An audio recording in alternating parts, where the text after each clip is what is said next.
couple of months ago, I spoke with a woman who works for the NHS.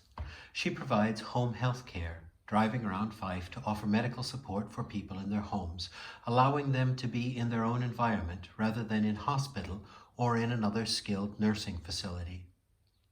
It must have been a Thursday when I called her, because the conversation eventually landed on the weekly clap for our healthcare workers.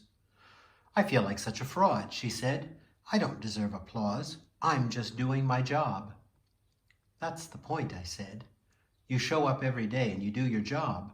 You're helping people and you're doing things that many others don't have the skill or the patience to do.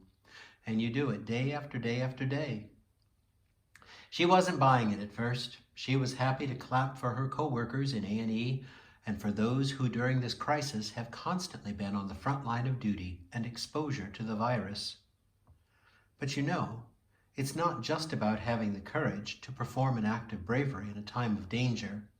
It's also about having the perseverance and strength and commitment to show up to do the right thing day after day, to give focus and skill to every person in need, to be kind and attentive to others when one has personal concerns weighing on them, to clean up the same mess that had to be cleaned up yesterday, to love and serve the rest of us, even when we aren't always so lovable or easy to serve.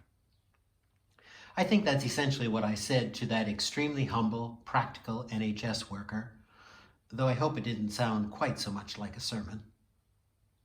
I really like the book of Ruth. It's one of my favorites in both the Old and New Testaments. There are no wars, no big dramas, not even any miracles. It's just a story of two women who love one another and who remain faithful and devoted to one another when things are difficult and when things are going well. "Entreat me not to leave you," Ruth said to her mother-in-law Naomi, "or to turn back from following you. Where you go, I will go. Where you lodge, I will lodge. Your people shall be my people, and your God shall be my God. Where you die, I will die. There will I be buried. May the Lord do thus and so to me, and more as well, if even death parts me from you." It's not terribly exciting as far as Bible narratives go. The story is simply two women making their way in a world that can be indifferent and uncaring. And together they triumph, not in a battle way, but in a life way. They win at life because they show kindness and support for one another and strength and determination to meet the challenges. I admire them not because they've performed some singular act of bravery, but because they remain committed to one another. I'll bet you know people like that in your life.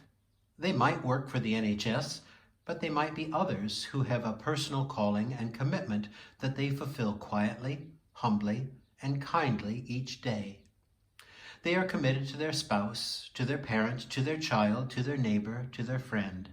They love one another in good times and in bad. They are the competent and faithful employees who ensure that tasks are done properly and those who are affected are treated with dignity and kindness. They are the volunteers who show up because they know the work needs to be done. They said they would do it because they care about the core purposes of the group.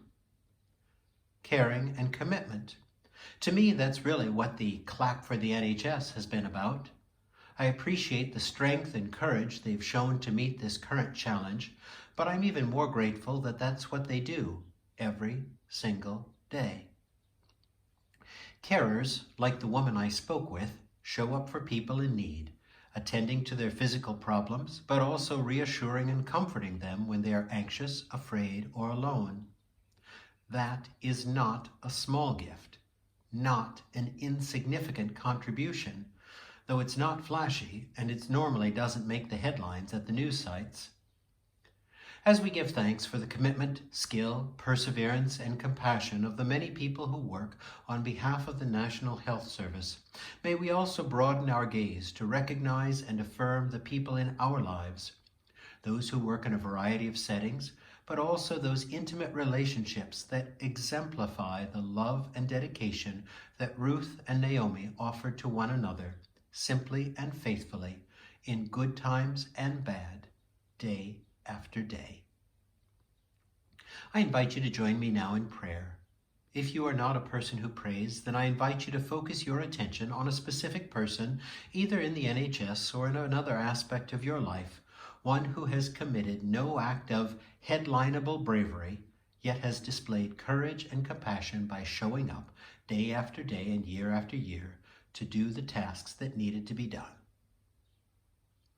Giver of life, we offer our thanks and praise for the gifts you have poured out into the people of your creation.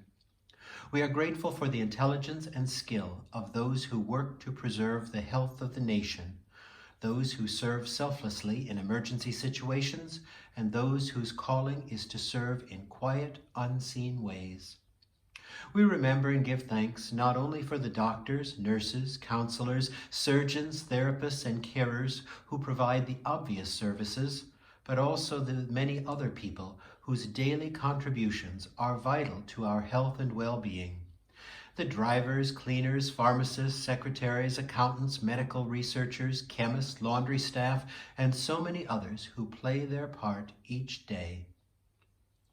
Help us to perceive those same gifts of compassion and commitment in those who surround us in our daily lives, and by the power of your Spirit working in our hearts and minds, strengthen us that we may offer our own lives with commitment and compassion in small but significant ways each day to the purposes of your love. Amen.